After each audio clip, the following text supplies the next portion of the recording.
Bienvenidos, esto es Entrevista Verdadera, el programa que hacemos en vivo, en directo aquí en la red, en un día bien particular porque está lleno de noticias. No es casualidad que esté de negro, tiene que ver con hashtag Ni Una Menos, una marcha multitudinaria esta noche de mujeres que llenó la Alameda y varias ciudades del país, pero también hubo cambio de gabinete y mucha de la atención de la tarde se cifró o se centró ahí, un poquito antes de las municipales, con un ministro incluso saliendo para apoyar a un futuro candidato presidencial. Son los temas que vamos a abordar en la discusión aquí en Entrevista Verdadera. Hacemos una pausa y volvemos.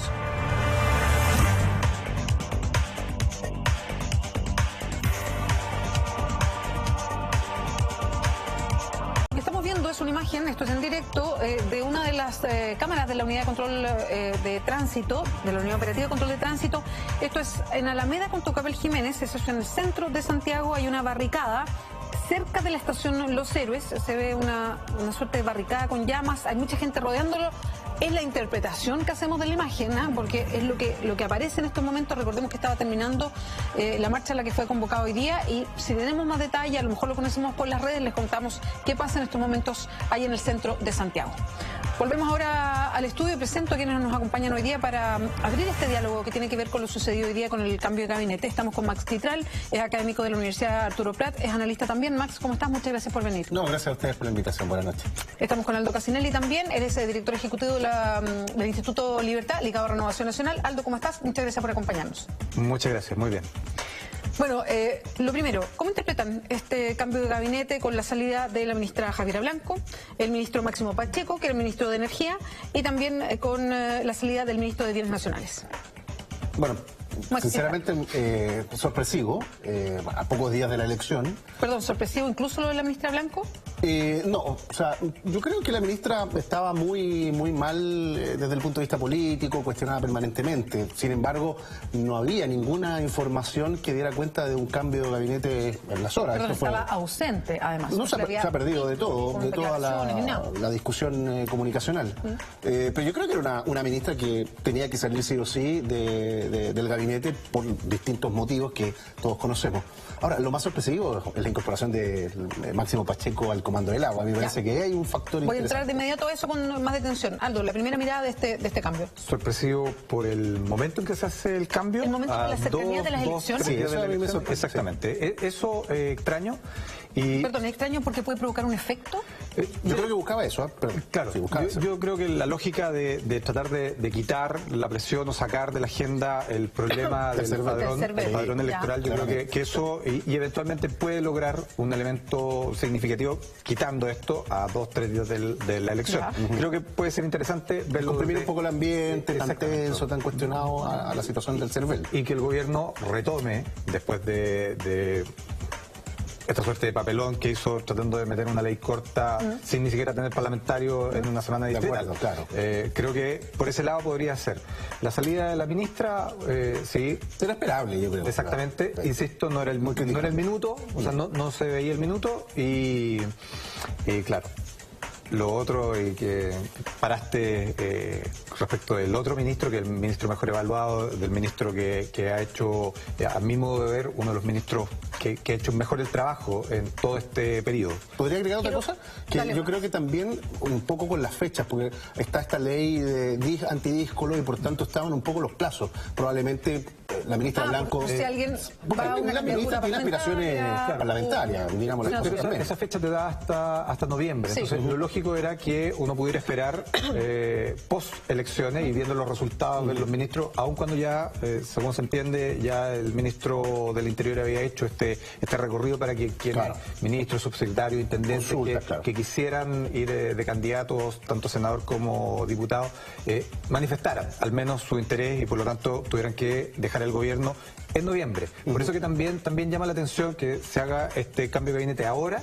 Por eso yo digo que más que un cambio de gabinete... el tema del CERVEL, yo creo. Claro, de tomar el control de la agenda. Se saca, o sea, la ministra Blanco es también a apuntar a un responsable. El registro civil, recordemos, es parte de la administración del Ministerio de Justicia. Entonces también obedece un poco eso, a una reacción que se estaba pidiendo de, bueno, aquí van a rodar cabeza en algún momento por lo que pasó con el registro civil, el CERVEL y el padrón electoral, y se demuestra eso. A propósito que es justo antes de las municipales.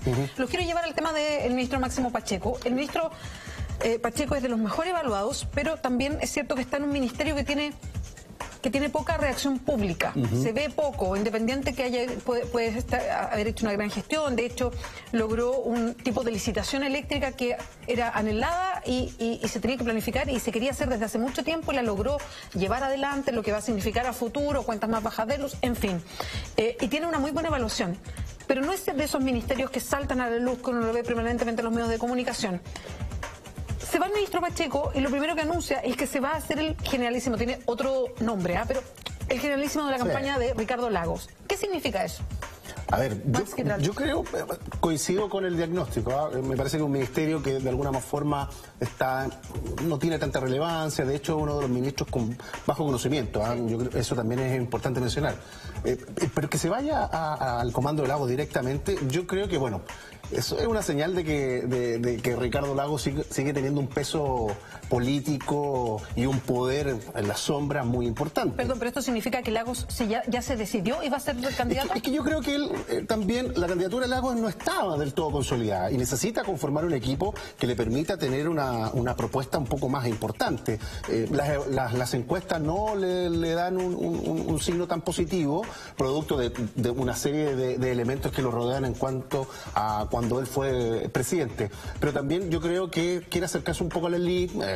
Máximo Pacheco tiene buenos vínculos con el sector empresarial y por tanto yo creo que es una forma de darle cierta tranquilidad a sectores empresariales que apuestan o quieren apostar por la candidatura de Lagos. Aldo, perdón, ¿esto significa que Lagos ya tomó su decisión y va a ser candidato presidencial? O sea, por lo menos está armando su equipo y tiene muchas ganas, eso ya lo hemos visto. Solo un dato adicional, que también se hizo un cambio en otro ministerio, que es el de Bienes Nacional, que si bien es chiquitito, pero también son yo lo mencioné. Creo que era más para que no se viera tan mal la salida de Blanco. Claro, de repente puede pasar eso. Perdón, ¿cómo para que no se viera mal? Porque si la sacaran a ella sola, el costo que le hacen pagar es muy alto. Entonces cuando tú haces el resto del ministerio, fuerte su sacrificio a otro para que quede todo más. Pero recuerda que no sería la primera vez que hay otras ocasiones donde otros ministros salen y después que salen dicen a mí me sacaron porque había que hacer el cuoteo correspondiente. Recuerdo nuestro periodo donde el ministro también radical salió diciendo eso. ¿Quién fue? ¿Te acuerdas, no? Si no me equivoco, fue en el Ministerio de Justicia. ¿Maldonado ha sido? Maldonado también estuvo en el Ministerio de Justicia, habría que chequear. Claro, pero fue un ministro que estaba en el Ministerio de Justicia, radical, y que dice yo no tengo por qué, sino que era para guardar los equilibrios. Ahora, Máximo Pacheco, tú decías, ministro de Energía, que nos da luz respecto de la candidatura de Lagos. A propósito.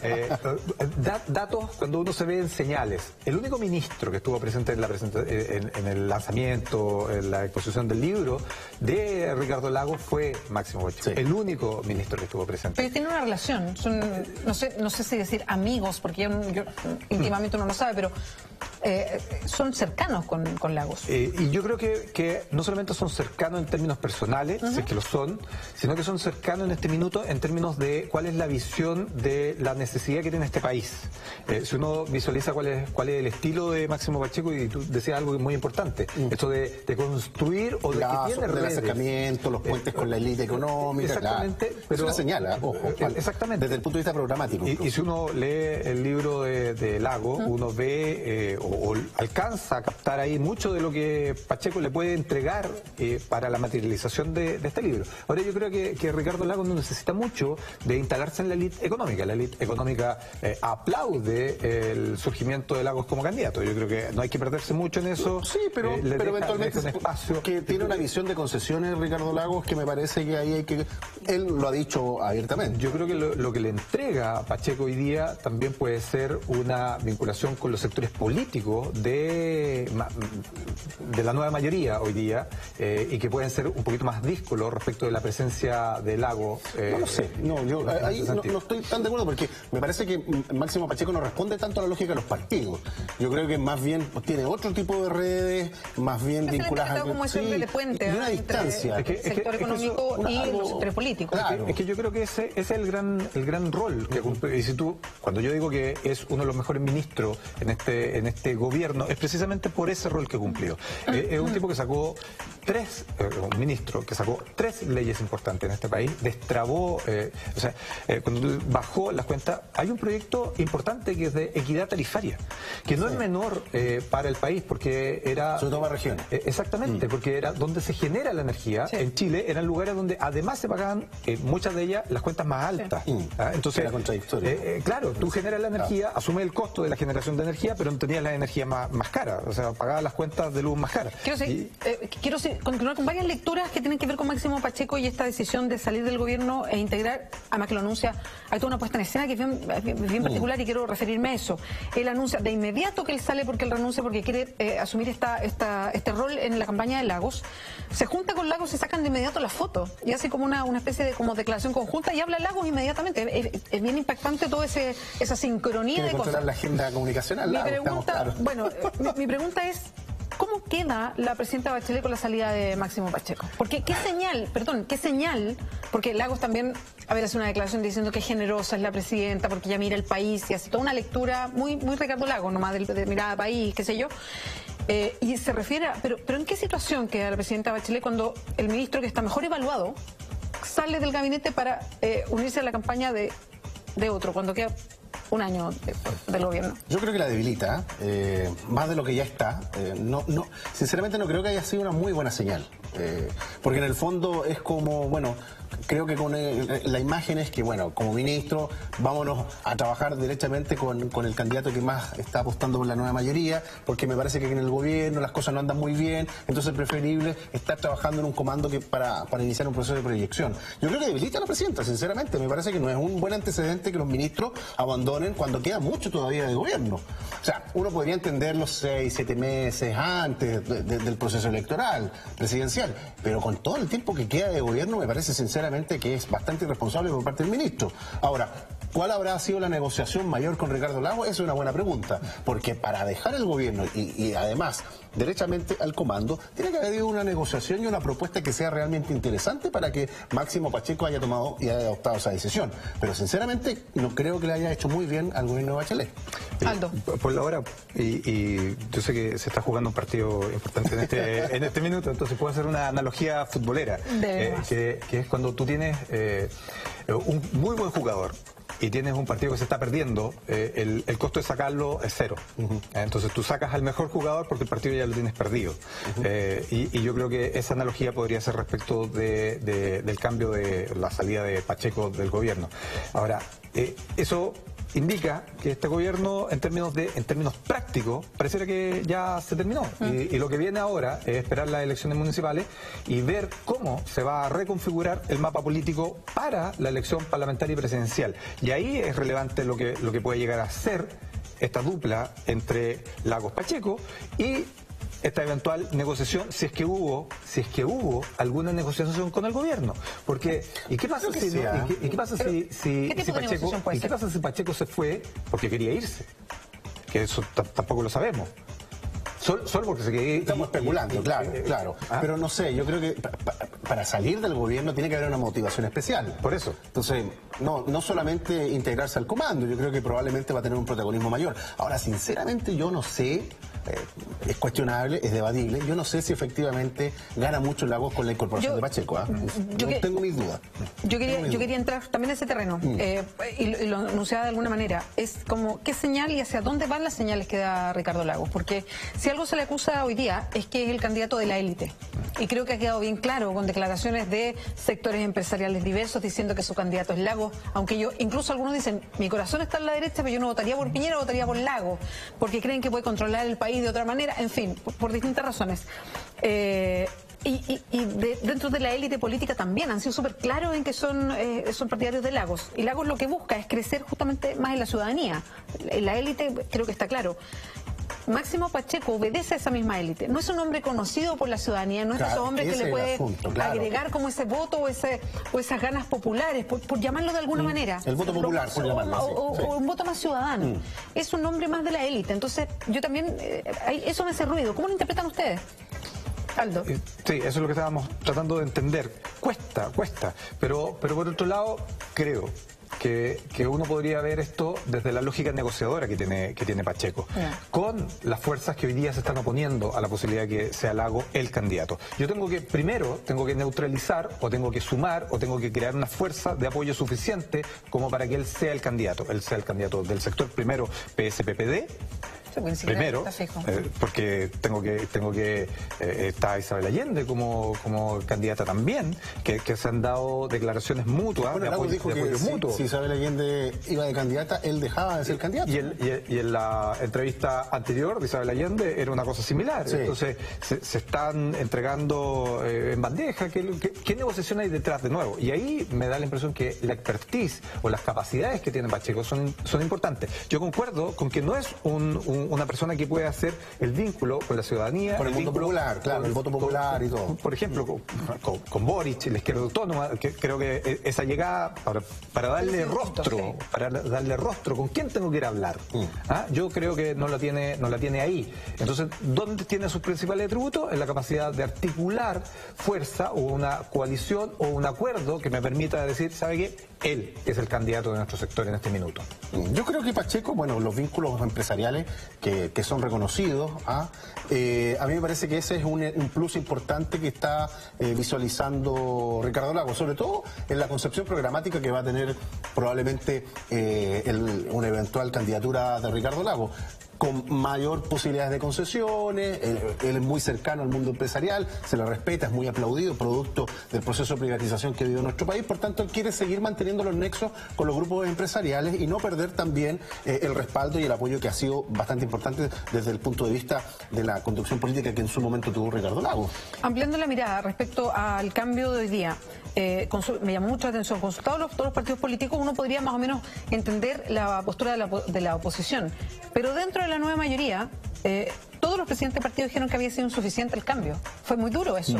De hecho, lo decían, ni siquiera tomaban un rodeo para decirlo, pero varios decían que la conducción política, y se referían al comité político, hablamos de los ministros políticos, lo que son, qué sé yo, el ministro secretario general de la presidencia, el ministro vocero de gobierno, el ministro del interior, se puede agregar de repente el ministro de Hacienda, porque tiene que ver con esa mirada macro, pero yo lo dejaría un poquito a Rodrigo Valdés fuera, pero el núcleo político más duro, y apuntaban directamente desde la nueva mayoría de ese núcleo, que ahí también tendría que haber habido cambios. ¿A usted le sorprende también? Sí, yo esperaba que efectivamente hubiese una modificación al gobierno, no ahora, hace mucho rato creo yo que debería haber adoptado. Bueno, yo creo que Izaguirre definitivamente está perdido dentro del escenario político. Sí, yo creo que Izaguirre, es más, yo creo que un cambio. O sea, uno no sabe lo que está pasando dentro de la moneda. También. Está bien. Y los afectos que hay, porque aquí somos personas y las personas tienen vínculos y se tienen que llevar bien para formar equipo. Pero lo lógico, viéndolo desde afuera, era un Pacheco más articulador dentro del gobierno, si es que queríamos mantener el gobierno, o una lógica que este gobierno no se había terminado, y la salida y el costo respecto de todo lo que había pasado con el padrón electoral era del comité político, y básicamente de dos ministerios. O sea, a mi modo de ver, es el Ministerio del Interior quien, si bien el CERVEL el que lleva las elecciones, en términos políticos es el Ministerio del Interior. Pero habría golpeado mucho a la DC nuevamente. Y habría salido muy golpeada la DC. Las Express, la Secretaría de la Presidencia, con Izaguirre, porque además tuvo intervención o participó en una etapa de darse cuenta, de cuando se dieron cuenta que el padrón venía mal y que la situación venía compleja y no se tomaron los resguardos. Entonces, en términos políticos, aquí yo creo que esta lógica transversal de todos los sectores políticos, que ahí hay una responsabilidad. Ahí hay una responsabilidad significativa. Pero yo creo que la DC no había permitido sacar nuevamente el Ministerio del Interior. Yo creo que ahí también un poco la negociación, porque sinceramente, dentro de todo este cuadro político, la DC está muy golpeada por la situación de Blanco, la situación del registro civil, la situación del CERVEL, que responden a la lógica de la democracia cristiana. Entonces, además, sumar la salida del ministro del Interior habría sido un golpe muy duro para la democracia cristiana, que también está un tanto dubitativa en términos de cuáles van a ser los apoyos. Yo creo que Fernández de todas maneras iba a quedar producto de esta situación que está viendo la democracia cristiana, que no iba a permitir la salida de su ministro. O sea, una lectura podría ser, y esto puede ser medio perverso, pero un comentario que uno podría decir: Fernández en este minuto tiene tan poca relevancia dentro del gabinete que sacarlo o dejarlo no hace mucho. Sí, pero no habría sido irrelevante cuál habría sido el costo que hubiese pagado la democracia cristiana si le sacan nuevamente el Ministerio del Interior. No, pero podría haber puesto otro. Ahora, pero insisto, el golpe la esa es la segunda pregunta. Este cambio de gabinete fue tan acotado porque fue pensado así. No tenemos otro cambio de gabinete. Las personas que pusiste eran suficientes. Buscaste más. ¿Hay más gente disponible para ser ministro? Claro, ese es otro punto. Probablemente los nombres no son tan amplios como para instalar en los ministerios, creo yo. O sea, todavía hay algunas zonas donde no hay personeros políticos. Tenemos ciertas subsecretarías todavía dando vuelta. Pues ha sido muy difícil. Los quiero llevar al terreno de la elección del domingo. ¿Cómo asocian este cambio, todo lo que provoca, el ruido que genera, las ideas con los que uno se queda, de la votación del domingo para las municipales? La votación o el concepto de abstención que tanto hemos comentado en el último tiempo. Yo creo que va a ser el gran triunfador, la abstención. Claro. ¿Por qué? Porque yo creo que eso no vas a lograr modificar o alterar exactamente la participación. Yo creo que con lo que partimos, el comentario inicial era que este cambio de gabinete lo que trató de hacer, y lo que me parece que ojalá así por el sistema político en términos generales, es decir, descomprimamos un poco la presión respecto del padrón electoral y del error que hay aquí dando vuelta. Cambiar un poco la agenda comunicacional. Es significativo. Y dejemos que este proceso eleccionario, que inicia un ciclo electoral, o sea, no nos olvidemos que esto inicia un ciclo electoral. Tenemos la elección este domingo municipal de alcaldes concejales, tenemos primaria en mayo del próximo año, tenemos parlamentarias y presidenciales. Entonces, ojo con lo que se nos viene y con tener un padrón o un sistema electoral que nos permita tener al menos legitimidad. Aquí no me preocupa, y yo sigo majadero en esto, no me preocupa tanto en términos de la abstención, porque mi preocupación está en la legitimidad que todos, independiente que vayamos a votar o no vayamos a votar, entendamos que el resultado que se dio es un resultado legítimo y que no tiene ninguna intervención de nadie. Pero es que eso es interesante. ¿Se corre riesgo de eso? Yo creo que viene... ¿Cómo están las cosas? Esto más allá del cambio de gabinete, centrado en el problema con el padrón. Discrepo, yo creo que hay que preocuparse por la abstención. Yo creo que hay que preocuparse. O sea, yo no hay que relativizar la poca participación, porque me parece que debilita no solo la democracia, sino que también la calidad de la democracia.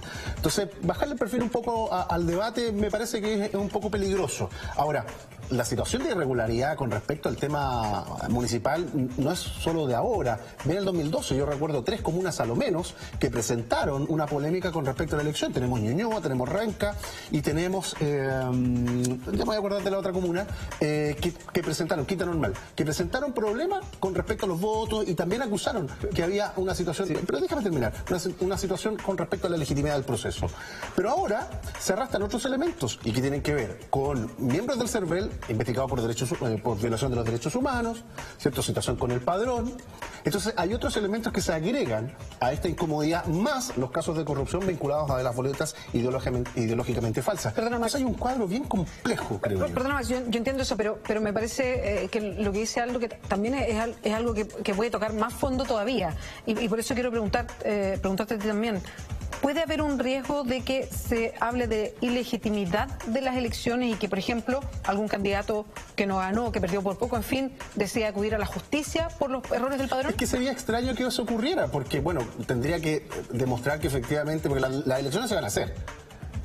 Si no se hicieran, probablemente ahí sí podríamos encontrarnos con otro cuadro. Pero sinceramente creo yo que no sé si algún candidato podría alegar y buscar algún resabio jurídico para cuestionar el proceso. Hay otros elementos que están con estos padrones afectados, y efectivamente la gente, porque tampoco sabemos si la gente se cambió por mutuo propio o si fue de manera automática, porque también hay gente que se cambió de manera voluntaria. Y Aldo.